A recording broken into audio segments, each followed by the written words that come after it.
नमस्कार दोस्तों। आज हम इलाहाबाद हाई कोर्ट के एक दिलचस्प केस में गोता लगाने वाले हैं।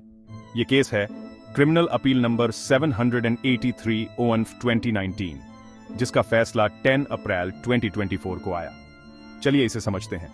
सबसे पहले ये केस इंडियन पीनल कोड की धारा 302 और 34 के तहत हत्या से जुड़ा है। मरने वाला अपने भाई के घर सोने गया था। जब मुखबिर, जो उसका भाई है, पहुंचा तो उसने शटर थोड़ा खुला देखा। अंदर जाने पर उसने कथित तौर पर अपील करने वालों को अपने भाई का गला रस्सी से घोंटते हुए देखा।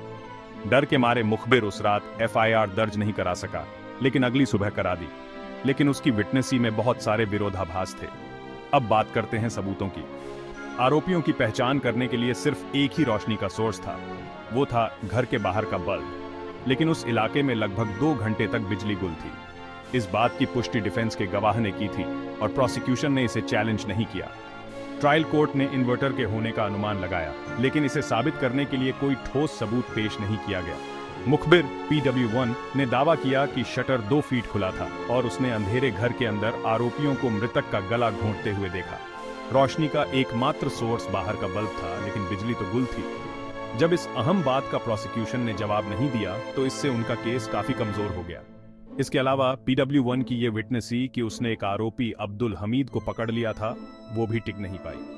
अगर उसने वाकई हमीद को पकड़कर पुलिस के हवाले किया था तो इसका कोई रिकॉर्ड होना चाहिए था, लेकिन ऐसा कुछ नहीं था, जिससे उसकी विटनेसी और भी शक के घेरे में आ गई।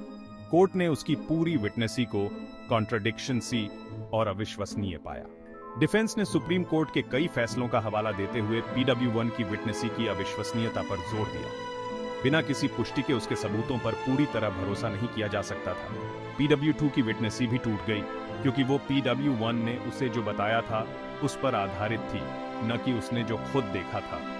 बिजली गुल होने की वजह से अंधेरे में आरोपियों को पहचानने का उसका दावा भी विश्वसनीय नहीं था।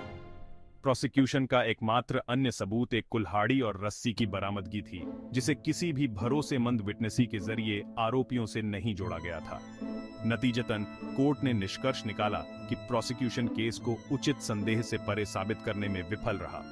ट्रायल कोर्ट ने सबूतों का सही ढंग से मूल्यांकन नहीं किया था। अंत में हाई कोर्ट ने अपील को स्वीकार करते हुए दोष सिद्धि और सजा को पलट दिया।